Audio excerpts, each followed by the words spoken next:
Who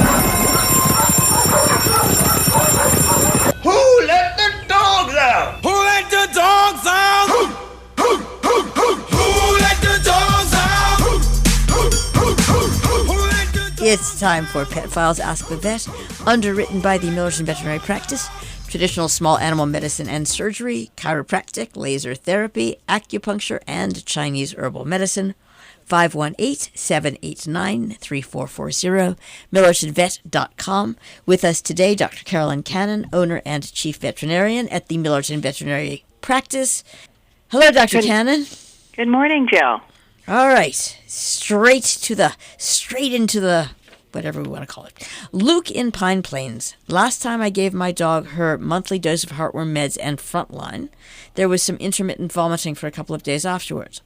The issue resolved itself, and I'm not even sure it was connected, but I can't think of what else it would be. Do you have any thoughts? Zelda is a 6-year-old Border Collie mix. I do have some thoughts. I would usually say that if you have any side effects, potential side effects, or any symptoms that are associated with your giving either one of those medications, so flea and tick control or heartworm medication, that you should definitely call and when we talk about what we would do next. And the first thing I do is separate the two medications next month. Frontline is given monthly, I believe. The heartworm medication, I would ask which one that is, only because Zelda is a Border Collie mix. So Border Collies, we have to be careful about collies with ivermectin in Heartgard, although do we really need to be careful? So I guess there's some dogs, some of the Border Collies have a gene that makes it difficult, a gene mutation that makes it difficult for them to clear ivermectin. Now, the amount of the ivermectin in Heartgard is so tiny that most dogs can get away with it. But I would always advise someone, if they have a Border Collie or a Collie mix, any kind of Collie mix of any kind, that if they're having some sort of a reaction with Heartgard, then just switch over and use Interceptor, different kind of heartworm prevention. Because Interceptor doesn't have ivermectin in it, and it works just as well. So that would be my first thought.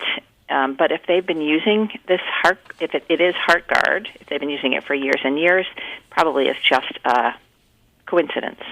So the first thing you do is separate the medication. If you've been giving your heartworm medication on the first of the month, then go ahead and give it with some food next month, and don't give the Frontline for 3 or 4 days so we can see if there's any reaction to the heartworm medication.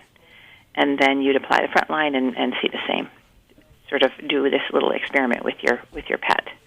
If they're much sicker than that, I would go with, let's try something different. And it also depends on whether this is the first time you've tried those particular medications. Doesn't sound like it. It doesn't sound like it. It sounds like he's been burbling along. And it's funny, I'm not the veterinarian, but the first thing that stuck out of me is, hey, just try, okay, see if you give it to Zelda, break up the dosage. But what I mean by that is break it up.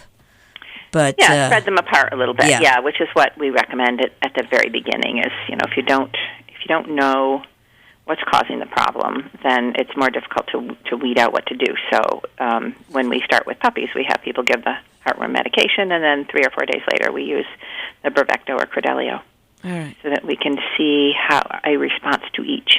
Yeah. And I think not only excellent, but common sense advice, and then just be alert to take it from there, because Do dogs, how sometimes people just suddenly wake up with allergies or issues? Do dogs do that? Well, I think that...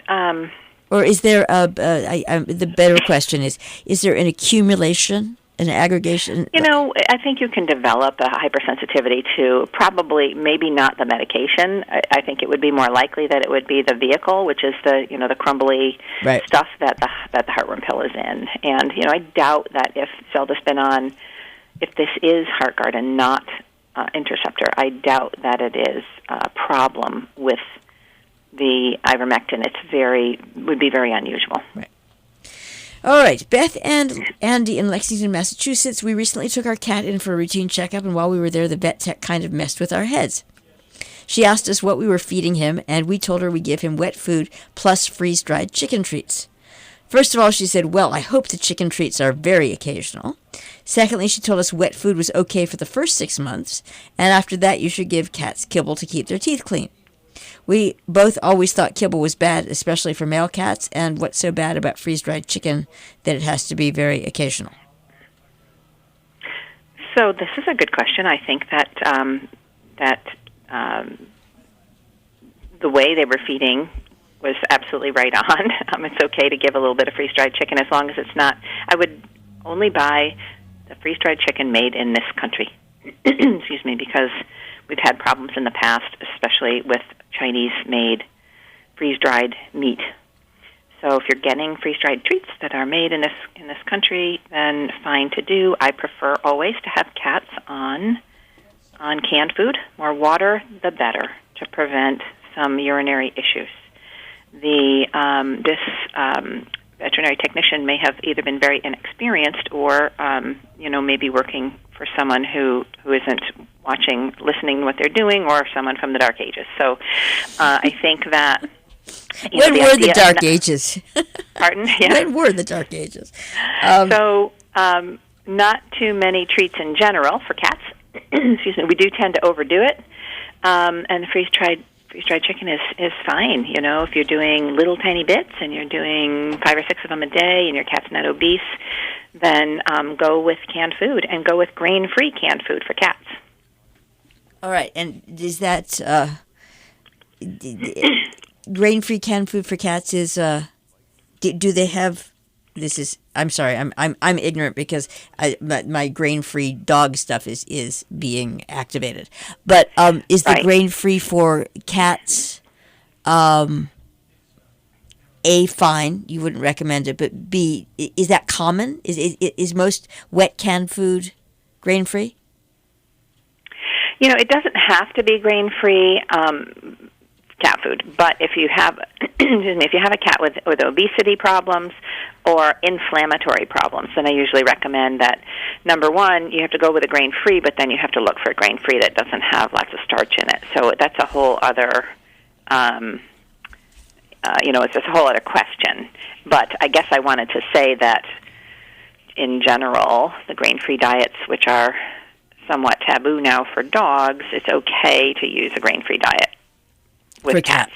The important thing is a good quality canned food diet, so that they're getting more water. And the other thing that was brought up here is the whole eating dry food helps the teeth. That is proven to be false, even though I preached it myself. I thought it was true 20 years ago. It's proven to be false. The dry foods actually tend to be higher in carbohydrates. They form this kind of pasty, sticky mess that sits on the teeth and doesn't clear as well. So they may be actually worse for teeth than canned food. All right, and then this is a complete aside, but it just happened 3 weeks ago, and it happened in Portland, Oregon. And there were these people feeding their cat some sort of reasonably specialty formulated food that they got online, as many people do. Anyway, the cat got suddenly blocked. A female cat, she couldn't urinate. And it was quite a vet bill, and it was quite an issue. And the cat, we are happy to report, I'm very happy to report, is survived in flying colors. The pet food company concomitantly sent out a thing saying, we think we might have a contaminated batch. And the pet's owner checked their batch, and sure enough, it was part of the batch lot that they had mentioned. And this is the part that really got me. They instantly turned around and paid the massive vet bill. And I'm just wondering, and it was a massive vet bill. And so it's interesting that a female can get blocked. So if you're going to have a urinary obstruction in a female, you've got to have a stone involved. This is why this is the reason that I am mentioning it, simply because, they thought they were feeding this, perfectly fancy food. I'm wondering what could be, without getting crazy. Is there something? This is sort of tangential to the grain thing. It's like what would create that problem so quickly in a female cat? Yeah, there isn't anything that would cause urinary obstruction. It's possible that this cat may have had a ureteral obstruction and been very sick. Right. So the ureter, and that's from a kidney stone. Okay. So kidney stone into the ureter blocks up one kidney from emptying into the bladder. It's super painful, and it blows up like a balloon and needs a lot of intervention. Yep. The urethra, which is the tube from the urinary bladder to the outside, is quite large in diameter compared to the male, in the female cat compared to the male. And so it's difficult to, even with spasming, they get irritated and they pee on top of the counter and they pee in the fireplace and in the bathtub, but it's unusual, very unusual for a female cat to become obstructed in the urethra because it needs to have a bladder stone to do that. Right. So even a kidney stone is too small, usually, to block up the urethra. All right. So this may have been going on for some time. Maybe there was a different food fed previously. Maybe there were stones, and then I don't know. Yeah, no, I'm not sure. The thing that mostly caught my attention was they were so quick to pay the bill. I mean, usually. Well, I think that is avoiding. Yes, I'm sure it is. Yeah. I just was, as I said, I'm curious. Usually, you can get, very, very, very little acknowledgement of. I agree. And that stuck out most of all, and that's the real reason that I said, hey, is there something that you could okay, if you put a little bit of blank in it, does this instantly do that? But apparently, the answer is no. Nothing I can think of. All right. Nothing I can think of. All right, Patty in Torrington. My granddaughter told me I shouldn't be giving my cat tuna as a treat. She says it has too much magnesium in it. Is that true? So here we are right along the same lines of the blocked cat. Many cats there are two types of stones that can accumulate in the kidneys and the bladder. And one of them is calcium oxalates, which I guess are pretty common in people. And the other is magnesium ammonium phosphate. And those stones are made up of those three ingredients. And there are many other factors that lead to the formation of or stones or grit. Sometimes it's just kind of a gritty junk on the bottom of the bladder. And magnesium crystals tend to form stones. So if you get a magnesium ammonium phosphate crystals, and they're often called struvites, then the thinking is make a diet low in magnesium, and you can help with that. That is true to a certain extent. We also need diets that are going to promote drinking, and so it's a one piece of the puzzle. So what I would say is, if you have a cat who's never had a urinary problem before, and you're feeding canned food, that a little bit of tuna here and there probably is not going to be a problem. All right. So once again, it has to do once a week. Okay. No. this is good advice for my dad, who is never able to do something once a week. Is this true of? Are we basically talking about tuna, human tuna from a can, or are we talking about tuna cat food, or both? So I think that if my cat has never had a problem with urinary problems, so that means urinating inappropriately in inappropriate places, straining in the litter pan, never had what some veterinarians and people would call a urinary tract infection, then I see no problem with feeding cat food that has tuna in it. If you're going to give tuna out of the can, number one, that's a lot of mercury to take in on a regular basis, presumably. And so you want to switch around cat foods as best you can. And if you're going to give tuna fish, you're not going to eat it more than once a week, I hope. Then you go ahead and give your cat a little bit of it. It's okay, as long as they've never had any urinary problems. Okay. I think that's we can manage that. Most people who have too many things going on can simply manage like, all right, once a week, a teeny bit. If you do, okay, as long And as if there's you've no had problem. urinary problems, or even if you haven't had it diagnosed and your cat pees in the closet, then I would completely stay away from it. Even clearer. All right, Marnie in New York City. The other day, me and my dog both got really hot on a walk. When we got home, she started pantsing with her mouth closed. I've never seen a dog do that before, and I was worried she was going to have a seizure. What was happening? Were you there? So panting. So it's kind of. I think that what Marnie means is that she was breathing heavily, I would guess. So an increased respiratory effort is what I would call it, because sort of the definition of panting is with the mouth wide open and the tongue hanging out. Right. So, that's always a worrisome issue. So, if your dog is calm, maybe the dog was still hot. It's possible. And so just taking some time to cool off. If your dog's calm, and rested, you shouldn't see this increased respiratory effort. And what I mean is, you can see the abdomen actually expanding when your dog is trying to pull in air, dog or cat, and that can happen with all kinds of disease processes.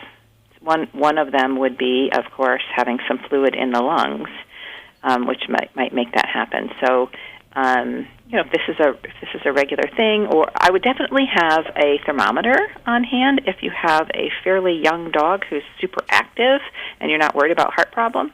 Then have a thermometer on hand, digital rectal thermometer, so that you can take his temperature when that, or her temperature when that starts. And what should the temperature be? And what? Well, if you have a dog who's just been on a hot walk, it could be up as high as 103. But if it's over that, I would call your vet. Okay, and that's another good. Again, gets easier. For people who've never taken a dog's temperature, though, is there any advice or any? Can you do it on the ear or anything, or you have to? No, you have to do the rectal temperature, and you want to use I think a digital thermometer, because it's so much quicker and safer. It won't break. Right. And you can use a little Vaseline on the end of it to smooth things out there, and just be careful that you don't get bitten. Right, exactly. So I usually, if you can have someone, I try to hold the tail up, but don't crank it up. Don't ever crank that tail. That's really bothersome. So hold it up so you can see what you're doing, and then if you have a helper, have the helper give a good rub right around the ears or around the neck or around the butt, and distraction. Right. Because they really don't, they don't mind it too much if they're distracted. Right, but if somebody just turns around and sort of shoves it, as people tend to do, have been known to do, they turn around and there's like, hey, I can stop that. So, right, and you just go slowly, and it works well. Right. Okay, Dave in Sharon, any issue with giving a dog an over-the-counter wormer if you are not 100% sure they definitely have worms?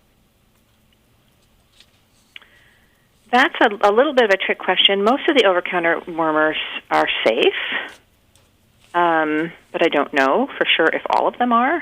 And so I'm not sure why one would give it if they're not sure that they have worms. Maybe with weight loss. Prophylactically, let's just say, or something, it's worm seed. I don't know, but I do know that back in the Dark Ages, worms just were something to be avoided. Mm-hmm. So let's just pretend it's prophylactic for the sake of this question. Yeah. So if you're doing it prophylactically because you've seen your dog eat a rabbit or eat rodents or whatever, or eat a lot of poop, then it just has to be, it would have to be something broad spectrum, and so it totally depends on what you're treating. So if you treat with something that has just one thing in it, it might not kill what you're after. What is an over-the-counter? I'm just now trying to skitter 200,000 years back, and I can't remember getting a wormer from that wasn't. I'm sure they have something at Tractor Supply. I got you. That Okay. you can give. You have to question whether the dose is high enough for what you're treating. It's all about It's all about know what you're treating and know what your symptoms are being caused by. So if you've got a 10-year-old dog who has lost a lot of weight and you're going to go ahead and give them a over-the-counter dewormer, you can make them very sick because the weight loss might be from liver disease, and now you're giving something in a dose that may not be appropriate to a dog who isn't going to be able to metabolize it and will make the liver issue worse. So you see how this question could be, there are so many caveats. Right. With it. If you've got a young, healthy dog and you've seen worms come out in the poop, those are usually the little short ones are tapeworms. So praziquantel is the only thing that's probably going to take care of that. Many of these over-the-counter wormers don't have that, so you want to make sure that what you have going is, what you're deworming for is actually going to work. Otherwise, it's a waste of your money. If your dog has tapeworms, they could have it, or your cat has tapeworms, they could have it because they're eating rodents, in which case you probably want something to cover them for roundworms as well. So a little bit of know-how and a stool sample to check for those parasites, and the parasite eggs goes a long way. Right, and I guess the only thing that I'm going to throw out is, and I learned this weirdly, is somebody once got this was a New York price, but nevertheless it was the stool sample was so expensive that I actually see why they didn't want it. And so I don't, I never know if cost is an object, but is that supposed to be like crazy high, or is there a reasonable amount that you would spend? Do you know what I'm saying? I'm trying to be diplomatic. I don't know, because it depends on what your overhead is, right? Sure. So if you're in New York City, I don't know what they're going to charge to do a stool sample. You have to send it out, or do it in-house, or just package it up and send it out to the lab, which is the best way to do it, because a high-speed centrifuge is used. Right, but before you spend XYZ on an over-the-counter wormer, does it balance out? Are you not better off to do that? To do which? A stool sample? Yeah.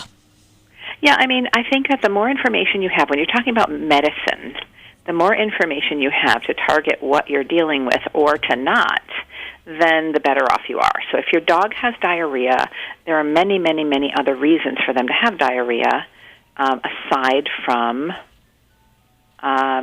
worms. So, as a scientist and a practitioner, I want to always, as best I can, know what I'm treating. Right. Okay. Before I give a drug. Right, and obviously the same holds true if it's your dog or cat.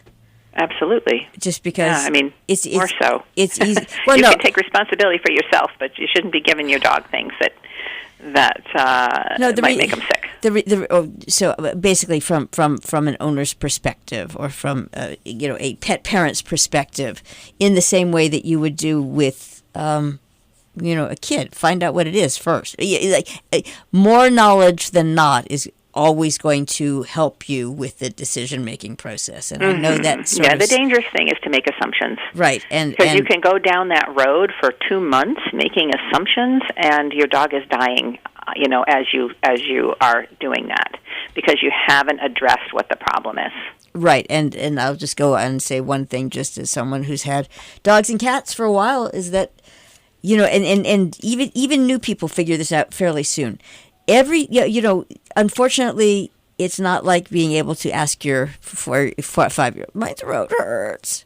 They can't tell you that, but they do a few things that are outside the norm that tell you that it's not a regular day. And so it's easy enough to figure out that you might have something going. Most of the time it's totally inconsequential, but it's sure worth asking, no? Yes. Okay. I'm glad you agree with me. Thank you very much, Dr. Cannon. This has been Pet Files, Ask the Vet, underwritten by the Millerton Veterinary Practice, 518-789-3440, millertonvet.com. Who let the dogs out?